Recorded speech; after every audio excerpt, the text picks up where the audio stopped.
Telugu digital media network లో political కేటగిరీలో number 1 కేవలం 72 గంటల్లో 1,50,00,000 వ్యూస్ పైగా పాపులర్ టీవీ నెట్వర్క్. ఇప్పుడు అసెంబ్లీ లోక్సభ ఎన్నికలు అయిన తర్వాత తెలంగాణ రాష్ట్రానికి మళ్ళీ కేసీఆర్ ముఖ్యమంత్రిని హరీష్ రావు చూస్తని చెప్తున్నారు.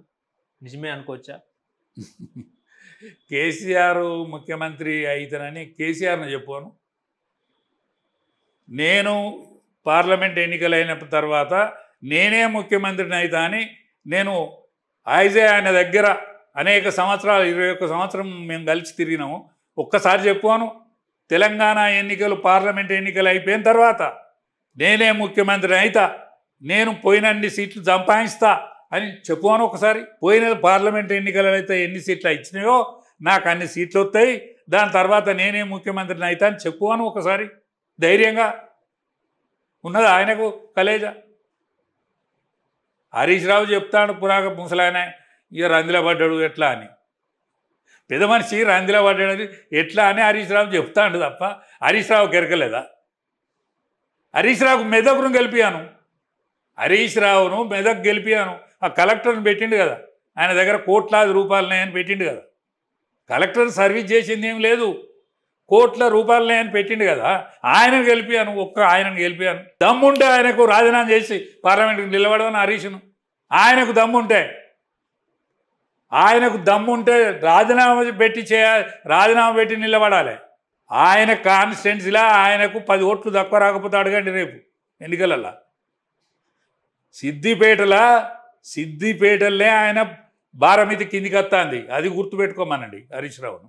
ఓకే, ఇప్పుడు బీజేపీ కమలం గ్రూప్ అంటే కమలంలో గ్రూపులు ఉండే అవకాశం ఉందా? కేంద్ర మంత్రి పదవి కోసం ఇప్పుడే ఎత్తులు పై ఎత్తులు చేస్తున్నారు ఏమైనా? దాదాపు బీజేపీలో గ్రూపులు ఉంటే ఏం కాదండి, సహజం. మనిషి తనను తాను మూడు తీరులో చూసుకుంటాడు. ఎరికనా నర వీర వానరహ, తన ముఖాన్ని తానే మూడు తీరులో చూసుకుంటాడు. ఒకసారి నరుని వతక చూసుకుంటాడు, ఒకసారి వీరుని వతక చూసుకుంటాడు, ఒకసారి కోతి వతక చూసుకుంటాడు. వాడే 3 తీర్ల చూసుకున్నతోడు మనిషి. అటువంటిది పార్టీలో సహజం. గ్రూపు ఉంటుందా, లేకపోతే నేను కావాలని అనుకుంటాడా అని అనుకుంటే సహజం కదా. నేను మంత్రిని కావాలని అనుకుంటే సహజం కదా, తప్పేం లేదు కదా. కానీ బీజేపీ అధిష్టానం చాలా స్ట్రిక్ట్గా ఉంటుంది. అంటే ఇవాళ మొత్తం టోటల్ యావత్ భారతదేశంలో ఉన్న పార్టీలల్లో బీజేపీ కమ్యూనిస్ట్ పార్టీలకు ఉండేటువంటి సిస్టమ్ అలాగుంటుంది.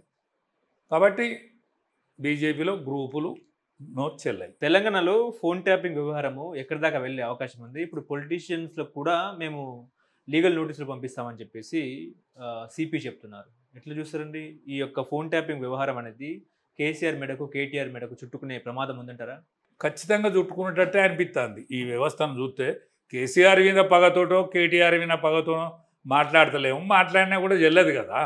చట్ట ప్రకారము చట్టం ఇవాళ కవిత ఎట్లయితే అరెస్ట్ అయ్యి జైలు ఉన్నదో, వీళ్ళ చట్ట ప్రకారం వీళ్ళకు కూడా ఎవరు నేరం చేస్తే వాళ్ళకు ఉరి తప్పదు. ఎవరు నేరం చేసినా వాళ్ళకు శిక్ష తప్పదంటే తప్పదు. జైలుకి వెళ్ళే అవకాశం ఉందా కేసీఆర్?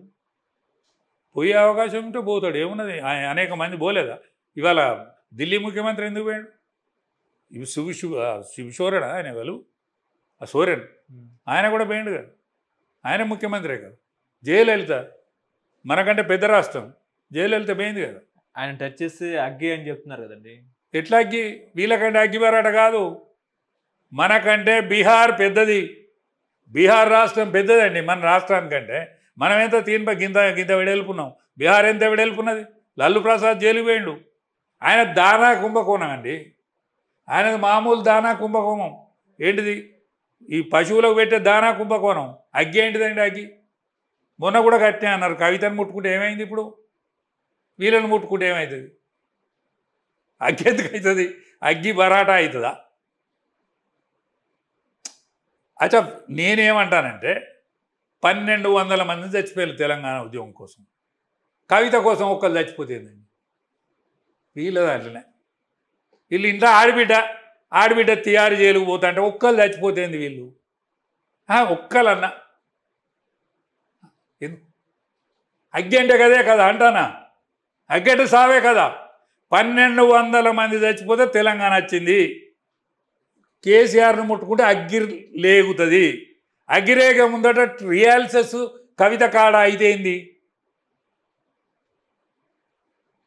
వీళ్ళ దానిలోనే. ఇక వేరే వాళ్ళు కావచ్చు సుమా, వేరే వాళ్ళని తప్ప గీకాంటు పెట్టే రకాలు వీళ్ళు. అట్లా కాదు, వీళ్ళ దానినే మనం సావాలి సతరా.